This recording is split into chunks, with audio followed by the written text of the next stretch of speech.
So అన్నిటికీ కారణం coding. మీరు కూడా ఇలాంటి ఒక జాబ్ కొట్టాలంటే coding is the most important thing. So ఈ వీడియోలో కోడింగ్ ఎలా స్టార్ట్ చేయాలి అండ్ అందులో ద బెస్ట్ ఎలా అవ్వాలో తెలుసుకుందాం. ఇంట్రో వేసుకోరా. ఫస్ట్ ఆఫ్ ఆల్ కోడింగ్ అంటే ఏంటో తెలుసుకుందాం.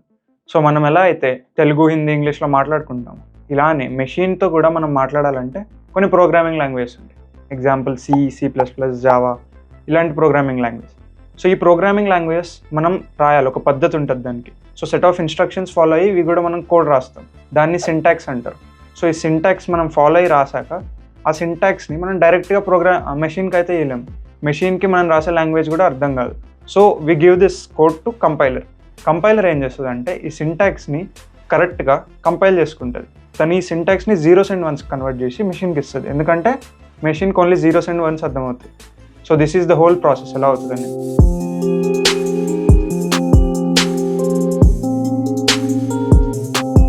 సో మీకు ఒక డౌట్ ఉండొచ్చు, ఇన్ని ప్రోగ్రామింగ్ లాంగ్వేజ్ ఒకటే ప్రోగ్రామింగ్ లాంగ్వేజ్తో మెషిన్తో మాట్లాడచ్చు కదా. సో ద రీజన్ ఈజ్ చాలా సింపుల్. సో మీకు వేరియస్ ప్రాసెసెస్కి మీరు వేరే ప్రోగ్రామింగ్ లాంగ్వేజ్ యూస్ చేస్తారు. సపోజ్ మీరు డిఎస్ఏ చేస్తున్నారు. డిఎస్ఏ చేసినప్పుడు కోడ్ చాలా ఫాస్ట్గా ఎగ్జిక్యూట్ అవ్వాలి, ఎందుకంటే మీరు ఎప్పుడైనా సబ్మిట్ చేస్తే మీకు వస్తుంది అక్కడ లీడ్ కోడ్లో ఇట్ బీట్స్ 80%, 90%. సో ఇది మన ప్రోగ్రామింగ్ లాంగ్వేజ్ మీద కూడా డిపెండ్ అయి ఉంటుంది. సపోజ్ మీకు చెప్తున్నా, సపోజ్ ఇది machine level code. So machine level కోడ్కి కొంచెం దగ్గరలో ఉండేది అసెంబ్లీ కోడ్. సో ఈ అసెంబ్లీ కోడ్కి కొంచెం దగ్గరలో C++ లాంగ్వేజ్ కోడ్ వస్తుంది. సో దీనికి కొంచెం జావా తర్వాత పైథాన్. సో ఈ స్ట్రక్చర్లో ఇప్పుడు ఏది మెషిన్ లెవెల్ కోడ్కి దగ్గరగా ఉంటే అదంతా ఫాస్ట్గా ఎగ్జిక్యూట్ అవుతుంది. సో సపోజ్ మీరు జావాలో చేశారు, దాన్నే C++గా చేస్తే ఇంకా ఫాస్ట్గా ఎగ్జిక్యూట్ అవుతుంది. సో దీనివల్ల మనం various programming languages, various tasks use చేస్తాం. సపోజ్ నేను వెబ్ డెవలప్మెంట్ చేస్తున్నా, అదే రాసిన జావాస్క్రిప్ట్ కోడే జావాలో కూడా చేయొచ్చు. కానీ జావాలో నేను రాసే కోడ్ డిజైనింగ్కి చేయాలంటే చాలా పెద్ద కోడ్ రాయాల్సి వస్తుంది. కానీ జావాస్క్రిప్ట్లో నేను సింపుల్ సింటాక్స్లో రాస్తాను, అది ఎక్కువ టైం తీసుకుంటుంది ఎగ్జిక్యూట్ అవ్వడానికి. కానీ that is the best way. So ఇలానే మీరు ఒకవేళ డేటా సైన్స్లోకి వెళ్ళారనుకోండి, పైథానే యూజ్ చేస్తారు, అక్కడ వెళ్ళి జావా యూజ్ చేయరు. ఎందుకంటే పైథాన్లో మీరు రాసే 200 lines, జావాలో రాస్తే 2000 lines ఏమో రాయాల్సి వస్తుంది, ఎందుకంటే we have a lot of libraries in Python. కానీ అట్లా జావాలో లేవు మనకి. సో ఇందుకే మనం ఇన్ని లాంగ్వేజెస్ ఉంటాయి అండ్ ఒక్కొక్కరు వేరియస్ లాంగ్వేజెస్ వాళ్ళకి నెసరీ బట్టి యూజ్ చేస్తారు.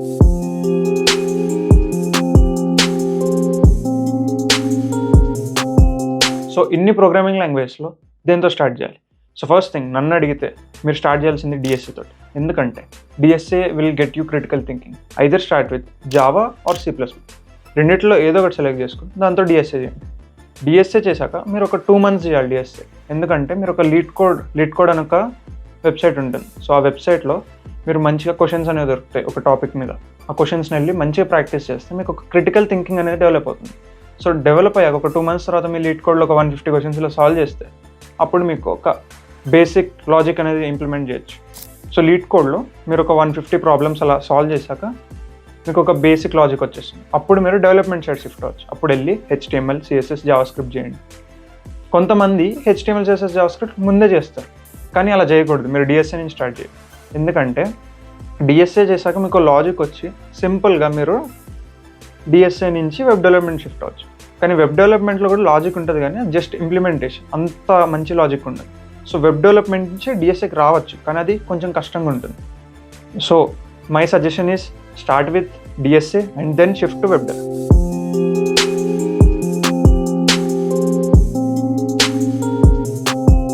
మీరు ఏదైనా రాయాలంటే పేపర్ ఎంత ఇంపార్టెంటో, మీరు ఒక కోడ్ రాయాలంటే కోడిటర్ అంతే ఇంపార్టెంట్. సో ఇప్పుడు మార్కెట్లో famous and developers friend is VS Code. ఇది మైక్రోసాఫ్ట్ వాళ్ళు బిల్డ్ చేసింది. అండ్ ఇది ఇంత ఫేమస్ ఎందుకంటే మీరు దీనిలో రకరకాల ఎక్స్టెన్షన్స్ ఇన్స్టాల్ చేసి ఈ మీ కోడిటర్ని కస్టమైజ్ చేసుకొని వాడుకోవచ్చు, షార్ట్ కట్స్ బిల్డ్ చేసుకోవచ్చు చాలా సింపుల్గా. అండ్ ఇందులో అన్ని లాంగ్వేజ్లో కోడ్ చేయొచ్చు, JavaScript, C++, every language. And దీనిలో మీరు టెర్మినల్ కూడా యూజ్ చేయొచ్చు. ఈ మధ్య ఇంకో కోడిటర్ బాగా హైప్లో వస్తుంది, దట్ ఈస్ కర్సర్. సో ఈ కర్సర్లో ఏంటంటే AI ఫీచర్స్ ఇంప్లిమెంట్ అయ్యి ఉన్నాయి. మీరు సపోజ్ ఒక కోడ్ రాస్తున్నారు, దాన్ని ఆటో కంప్లీట్ చేయాలంటే కర్సర్ వాడండి. It will save a lot of time. My self I have used cursor and it saved a lot of time for me. But exception ఏంటంటే ఇక్కడ మీరు డిఎస్ఏ చేసినప్పుడు మాత్రం కర్సర్ యూస్ చేయండి, ఎందుకంటే అది కోడ్ ఆటో కంప్లీట్ చేసినప్పుడు మీకు ఆ టైంకి ఆ లాజిక్ వచ్చింది అనుకుంటారు, కానీ రౌండ్ 10 days అయ్యాక మీరు అదే కోడ్ చేయలేరు. And auto complete do not use while you are doing DSA. And also in your learning phase of development Cursor use చేయకండి, హంబుల్ రిక్వెస్ట్. ఎందుకంటే అది ఆటో కంప్లీట్ చేస్తున్నప్పుడు మీరు ఏం నేర్చుకోరు. అండ్ మీరు ఇంటర్వ్యూస్కి వెళ్ళినప్పుడు ఒక టైం రెస్ట్రిక్టెడ్ ఎన్విరాన్మెంట్లో మీరు డిఎస్ఏ సాల్వ్ చేయాలి, అలాగే వెబ్ డెవలప్మెంట్ కూడా చేయాలి. అప్పుడు మీకు ఆటో కంప్లీట్ చేయడానికి కోడేటర్స్ ఉండరు, మీరు నోట్ ప్యాడ్లో చేయాల్సి ఉంటుంది.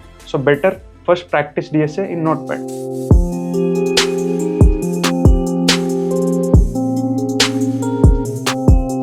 నేను కోడింగ్ నా 10th క్లాస్లో స్టార్ట్ చేశాను. అప్పుడు నేను కొంచెం జావా స్క్రిప్ట్ నేర్చుకొని దాని మీద ఒక క్రోమ్ ఎక్స్టెన్షన్ బిల్డ్ చేశాను. సో ఆ తర్వాత నాకు 10th క్లాస్ బోర్డ్ ఎగ్జామ్స్ అవి వచ్చాయి. అప్పుడు ఇంకా ఈ అన్నీ వదిలేసి మళ్ళీ ఇంకా 11th 12thలో జేఈ వల్ల అసలు టచ్ చేయలే కోడింగ్. తర్వాత ఎస్ఎస్టీకి వెళ్ళాను. ఎస్ఎస్టీకి వెళ్ళాక ఒక 2 months నేను డిఎస్ఏ చేసి మళ్ళీ 3rd monthలో జావా స్క్రిప్ట్ స్టార్ట్ చేశాను. అప్పుడు నేను చాలా మిస్టేక్స్ రియలైజ్ అయ్యాను. సో ఈ మిస్టేక్స్ అనేవి మీరు రియలైజ్ అయితే, మీకు తెలిస్తే మీరు చాలా టైం సేవ్ చేసుకుంటారు. సో ఆ మిస్టేక్స్ ఏంటో చూద్దాం. First one is lead code contest. Like lead code అనే కాదు, ఎన్ని కోడింగ్ ప్లాట్ఫామ్స్ ఉన్నా మీకు ఒకవేళ అందులో కాంటెస్ట్ అనేది అయితే కాంటెస్ట్ ఇవ్వండి. ఎందుకంటే కాంటెస్ట్ అనేది ఒక టైం రెస్ట్రిక్టెడ్ ఎన్విరాన్మెంట్లో అవుతుంది. సో ఈ ఎన్విరాన్మెంట్లో మీ బ్రెయిన్ ఎట్లా పనిచేస్తుంది, ఎంత ఫాస్ట్గా పనిచేయాలనేది మీకు అర్థమవుతుంది. This is the first mistake I have done. And నేను 2 months లిటరలీ కాంటెస్ట్ ఇవ్వకుండా ఉండడం వల్ల నాకు తర్వాత కాంటెస్ట్ చేయడం వల్ల చాలా ఇంప్రూవ్మెంట్ ఉంది. సో సెకండ్ థింగ్ ఈజ్ మన పెద్దోళ్ళు చెప్పినట్టే ఏ పని సగంలో ఆపకుండా ఉండాలి. ఎందుకంటే నేను ఏం చేసేవాడిని అంటే, నేను కూడా స్టార్టింగ్లో జావా స్టార్ట్ చేశాక సగం జావా నేర్చుకొని డిఎస్ఏ అట్లా జావా ఒక లెవెల్కి ఊప్స్ దాకా వెళ్ళాక కొంచెం కష్టమైంది. అప్పుడు నేను వెళ్ళి మళ్ళీ C++ చదవడం స్టార్ట్ చేశాను. సో ఇలా చేసి నేను 2 సగంలో ఆపాను. తర్వాత మళ్ళీ వెళ్ళి జావా ఎక్కడ ఆపానో అది ఎంత కష్టమైనా కొంచెం అలా నేర్చుకొని కంప్లీట్ చేశాను. సో మీరు ఎప్పుడు ఒక లాంగ్వేజ్ మధ్యలో కష్టంగా ఉంటే దాన్ని ఆపకండి, అది కంప్లీట్ చేయాలి. ఏ ప్రాజెక్ట్ అయినా మీరు సపోజ్ ఒక క్యాంటీన్ యాప్ చేస్తున్నారు. సో ఈ క్యాంటీన్ యాప్ ఫ్రంట్ ఎండ్ అయిపోయింది, బ్యాక్ ఎండ్లో సమ్ ఏపీఐ ఇంటిగ్రేషన్లో కష్టంగా ఉంది. ఒక 1 week అయినా పర్వాలేదు, దాన్ని కంప్లీట్ చేయండి. ఇంకోటి వెళ్ళి స్టార్ట్ చేస్తే ఇది సగంలో అవుద్ది, మళ్ళీ అది కూడా సగంలో ఆపేస్తారు. So the third point is don't use AI in your learning phase.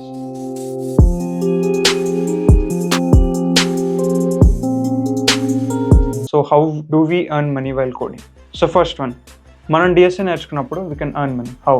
So there are lot of contest that are going on. ఈ కాంటెస్ట్లో టాప్ వస్తే మనకి ప్రైజ్ మనీ వస్తుంది. So this is a way to earn money. ఎత్తకండి contest గురించి. ఒకవేళ లేదంటే మా కమ్యూనిటీలో జాయిన్ అవ్వండి, మేము పోస్ట్ చేస్తుంటాం ఎక్కడ కాంటెస్ట్ ఉంది. సెకండ్ థింగ్, మీరు వెబ్ డెవలప్మెంటే చేస్తా అనుకుంటే you need to start freelancing. And freelancing start చేయడం ఎలా అంటే, you have a Fiverr and there are lot many websites. So ఈ వెబ్సైట్స్లో మీరు వెళ్ళి ఫస్ట్ మీ ప్రొఫైల్ బిల్డ్ చేసుకోవాలి. ఎలా బిల్డ్ చేసుకుంటారంటే, ఫస్ట్ మీరు ఒక 5 మంచి ప్రాజెక్ట్స్, మీరు ఫ్రంట్ ఎండ్ అయితే ఫ్రంట్ ఎండ్, బ్యాక్ ఎండ్ అయితే బ్యాక్ ఎండ్, 5 మంచి ప్రాజెక్ట్స్ బిల్డ్ చేసి మీ ప్రొఫైల్లో పెట్టుకుంటారు. ఒకవేళ అప్పటికి మీకు క్లయింట్స్ దొరకకపోతే వెళ్ళి మీరే క్లయింట్స్ని అప్రోచ్ అయ్యి మీ వర్క్ చూపించండి. అతనికి మీ వర్క్ నచ్చుతుంది, నచ్చకపోవచ్చు. స్టార్టింగ్ మీరు పే తక్కువ తీసుకునైనా, లేదంటే ఫ్రీగా అయినా స్టార్టింగ్ ఒక 2-3 వెబ్సైట్స్ చేయండి. తర్వాత ఒకసారి మీకు ఎప్పుడైతే మంచి రేటింగ్ ప్రొఫైల్ బిల్డ్ అవుద్దో, ఆ తర్వాత మీకు చాలా మంచి క్లయింట్స్, మీరు మంచిగా మనీ డిమాండ్ చేసి బాగా ఎంజాయ్ చేయొచ్చు. సో మీరు క్లయింట్స్ని ఎలా ఫైండ్ చేస్తారంటే, మీరు ఇన్స్టాగ్రామ్ రీల్స్ ఎలాగో చూస్తూ ఉంటారు. కొంతమంది చిన్న క్రియేటర్స్ ఉంటారు, పెద్దవాళ్ళు ఉంటారు, ఎవరైనా అవ్వచ్చు. వాళ్ళకి టెక్ బ్యాక్గ్రౌండ్ అయినా నాన్ టెక్ బ్యాక్గ్రౌండ్ అయినా ప్రతి ఒక్కరికి ఒక వెబ్సైట్ అవసరం ఉంటుంది, ఒక యాప్ అవసరం ఉంటుంది. So you can reach out them. వాళ్ళు తక్కువ పేకి కూడా వాళ్ళకి పని చేయొచ్చు మీరు. అప్పుడు మీకు కొంచెం ఎక్స్పీరియన్స్ వస్తుంది, అలాగే మీరు ప్రొఫైల్లో మీరు చేసిన వర్క్ కూడా పెట్టుకోవచ్చు. సో ఇలా మీరు స్టార్టింగ్లో క్లయింట్స్ని రీచ్ అయ్యి తర్వాత మీకు మంచి క్లయింట్స్ ఇంకా డిమాండ్ కూడా చేయొచ్చు మీరు మనీని. సో ఆల్సో మీరు ఏ క్రియేటర్ దగ్గరికి వెళ్ళినా వాళ్ళ నెట్వర్క్ అనేది చాలా పెద్దది. సో ఒకసారి మీరు క్రియేటర్ దగ్గరికి వెళ్తే మీకు అక్కడి నుంచి ఇంకో క్రియేటర్ దగ్గర నుంచి అలా రెఫరల్ వస్తూనే ఉంటాయి.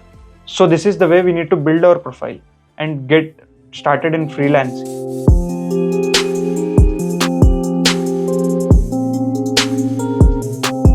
పొద్దున్న లేస్తే న్యూస్ ఛానల్లో, టీవీల్లో ఒకటే గోల, AI అందరి జాబులు తినేస్తుందని. బట్ ఇది ఎంతవరకు నిజం?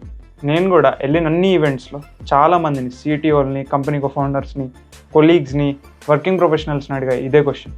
సో అందరూ ఒకటే మాట చెప్పారు, AI just makes your life easier and AI can't replace your job. So మీరు ఈ AIని మీ వర్క్ సింపుల్గా చేయడానికి యూజ్ చేసుకోవచ్చు. ఎట్లా అంటే, సపోజ్ నేను ప్రాజెక్ట్ బిల్డ్ చేస్తాను, ఆ ప్రాజెక్ట్ 1 hour పట్టచ్చు, దాన్ని నేను AI యూజ్ చేస్తే 20 minutes, హాఫ్ అన్ అవర్లో చేయొచ్చు. సో అదే ప్రాజెక్ట్ ఒకవేళ నాకు అంత ఎక్స్పీరియన్స్ లేదు కోడింగ్ లాంగ్వేజ్ మీద, నేను దాన్ని 2 hours చేస్తాను. ఎందుకంటే సమ్మలర్ బగ్స్ వస్తాయి, నేను దాన్ని వెళ్ళి గూగుల్లో ఎత్తుకాల, బగ్ ఎందుకు వచ్చింది, ఎక్కడెక్కడ డీబగ్ చేయడానికి చాలా టైం పడుతుంది. సో ఈ టైం మీరు సేవ్ చేసుకోనికే AI యూజ్ చేస్తారు. So this is how you save lot of time using AI and you get more productive. So మీరు స్టడీ చేస్తున్నప్పుడు కూడా AI యూజ్ చేయొచ్చు. సో ఎలా యూజ్ చేయొచ్చు అంటే, సపోజ్ మీరు జావా స్క్రిప్ట్లో ప్రామిసెస్ నేర్చుకోవాలి. అదే ఒకవేళ మీరు వెళ్ళి డాక్యుమెంటేషన్ చదివారనుకోండి 20-30 minutes. యూట్యూబ్లో వీడియో చూస్తే 1 hour ఉంటుంది. So the simple way to learn promises, just ChatGPTని వెళ్ళి సో వాట్ ఆర్ ప్రామిసెస్ గురించి ఇన్ డీటెయిల్గా ఇచ్చి నాకు ఒక కోడ్ ఇచ్చి దాన్ని ఎక్స్ప్లెయిన్ చేసి నేను ఎగ్జిక్యూట్ చేసి అంతా నేర్చుకుంటా అంటే అది సింపుల్గా లిటరల్లీ 5 minutesలో మీరు ఆ ప్రామిసెస్ నేర్చుకుంటారు. So this is how you can save time and get productive using the AI. So మీరు ఇక్కడ ఇంకొక డౌట్ రావచ్చు, అన్న నువ్వే చెప్పావు స్టార్టింగ్ లెర్నింగ్ ఫేస్లో AI యూజ్ చేద్దాం. సో మీరు స్టార్టింగ్ మీ బేసిక్స్ అనేవి స్ట్రాంగ్ ఉంటే ఆ తర్వాత ప్రామిసెస్ అనేది ఒక అడ్వాన్స్ టాపిక్, మిగతావన్నీ కొంచెం లో టాపిక్స్. ఇంటర్వ్యూస్లోకి మీరు వెళ్తే అక్కడ ప్రామిసెస్ ఎక్కువ అడుగుతారు, మీరు ఇంటర్వ్యూస్లో చూడొచ్చు. సో ఇలాంటి అడ్వాన్స్ టాపిక్స్ మీరు ఒకవేళ బేస్ అనేది స్ట్రాంగ్ అయితే స్టార్ట్ చేయొచ్చు ఇంకా AI యూజ్ చేసి ఇంత తొందరగా నేర్చుకోవడం. అప్పుడు మీకు ఇంకా తొందరగా గ్రాస్ప్ అవుతుంది. ఎందుకంటే డాక్యుమెంటేషన్లో మీకు అంత క్లారిటీ రావచ్చు, కానీ ChatGPT ఇన్ సింపుల్ వర్డ్స్ చాలా క్లారిటీ ఉంటుంది. So this is how you need to use AI. So ఈ అన్ని పాయింట్స్ కవర్ చేసుకుంటాం మీరు రోజు ఒక 2-3 hours కష్టపడి కన్సిస్టెంట్గా ఉంటే you can reach your goal. And we have a community where మీలానే చాలామంది స్టూడెంట్స్ కోడింగ్ నేర్చుకునే వాళ్ళు ఉన్నారు. So what we believe is learning together. ఎలాగంటే ఇప్పుడు సపోజ్ మీరు ఒక పైథాన్ నేర్చుకున్నారు, ఎవరో పైథాన్ నేర్చుకున్నారు. So if you have got any bugs they will help you and you will help them. So this is how we work. So this is how things work in tech industry. And also మేము కూడా మా learnings అప్పుడప్పుడు share చేస్తున్నాం, link description ఉంది, join అయిపోండి. Thank you for watching, meet you in another. Murthy గారు ఒక్క నిమిషం, మీ ఆవిడని అడిగానని చెప్పండి.